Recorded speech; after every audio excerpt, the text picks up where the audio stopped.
好，咁我哋咧今次就去咗武漢咧睇櫻花嘅。咁武漢咧其實由3月頭咧到4月中咧都會有櫻花睇嘅。咁佢有分早櫻啊、中櫻同埋晚櫻嘅。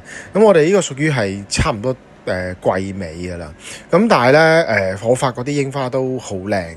網上面咧通常都會叫你去東湖嗰邊玩嘅，咁確實東湖咧係好靚嘅，係一個景區嚟嘅，但係咧會超多人咯。我哋嗰日係星期3嚟嘅，都多人多得好緊要嘅，所以咧如果冇時間嘅話咧，其實有其他地方我哋之後會介紹嘅。咁當然東湖除咗櫻花之外咧，呢個湖景咧都係一流嘅。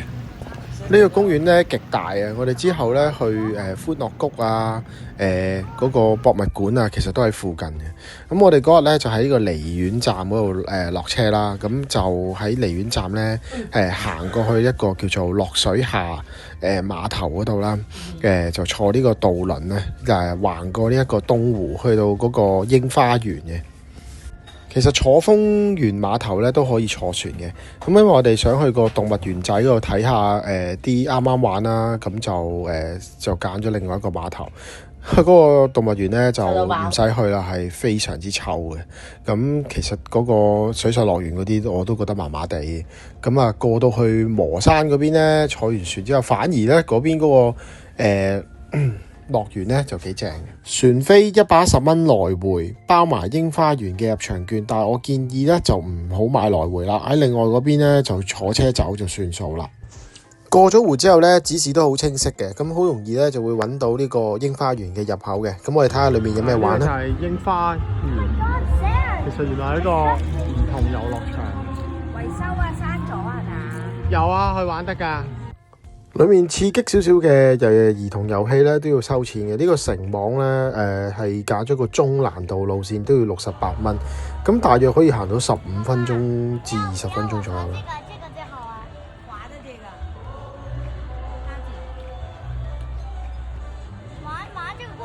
check 一 check 先啊，得啦嘛？哦，碌碌完。玩完啦。我哋主要帶細路仔啦，所以就冇睇風景嘅。咁仲有一個喺山上面嘅滑道啦，跣落嚟啦，都好出名嘅。咁嗰日冇開啦，就冇得試啦。咁我哋就去咗櫻花園度行市集同埋睇櫻花。3月尾，櫻花落咁啲啊，最多係前邊。你唔買氣球俾我咩？點解買啊？呢度係落晒櫻花啊，已經。呢啲係白櫻，落晒咯。早啲嚟應該就好似前面咁啊，全部人追晒前面影。哇！都幾多下。玩 game 啊！哇！果然呢度係最多人，靚女喎。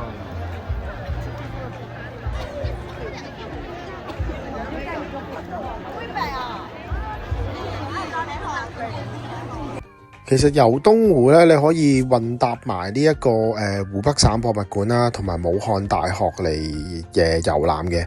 武漢大學咧呢度咧，其實係有架巴士咧去返武漢大學嘅，1-2個人嘅話咧都方便嘅。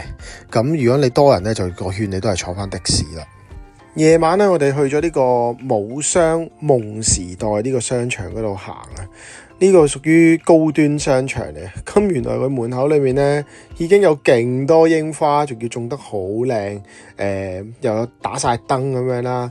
所以我覺得如果你真係純粹睇櫻花，唔係想去睇東湖嘅話咧，嚟呢度都好正。如果你晏晝嚟咧，可以去埋對面嗰個寶通禪寺啦，都係一個好出名嘅景點嚟嘅。咁講翻個商場先，佢個地庫咧真係好多嘢食噶。我覺得呢個商場咧都非常之日系嘅，裏面啲嘢食咧都好新鮮嘅。你可以真係喺度 spend 一日嘅，完全冇問題。呢間糯米糍都幾靚，你睇全部走白色調。我呢間賣雪糕喎。會旋轉嘅喎，真係，滷肉飯咩都有。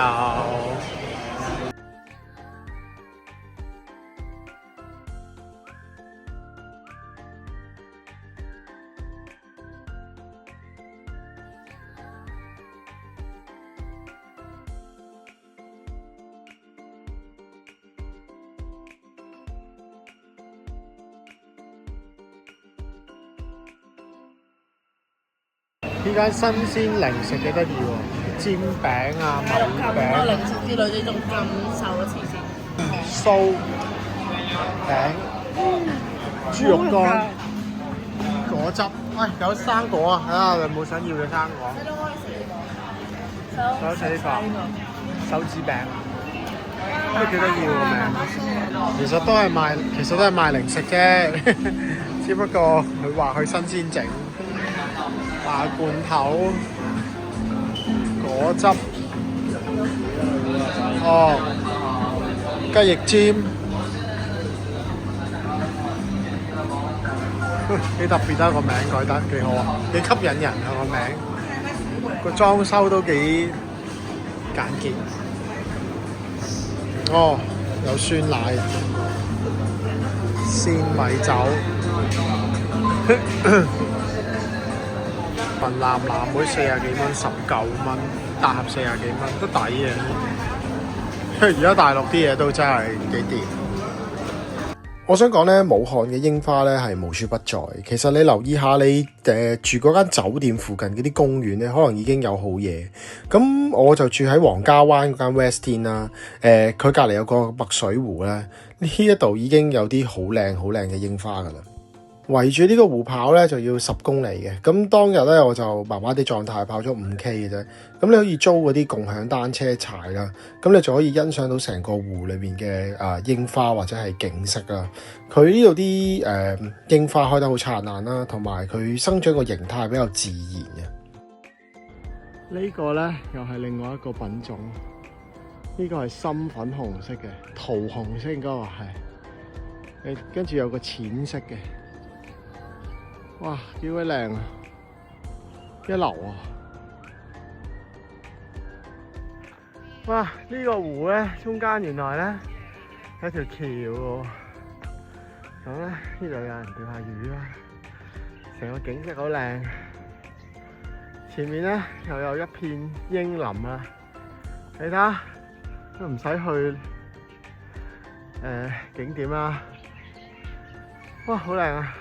如果中意影相啊，又唔想咁多人咧，我覺得呢個墨水湖咧，似乎都係一個唔錯嘅選擇。咁啊，可以考慮下嚟呢度睇睇啦。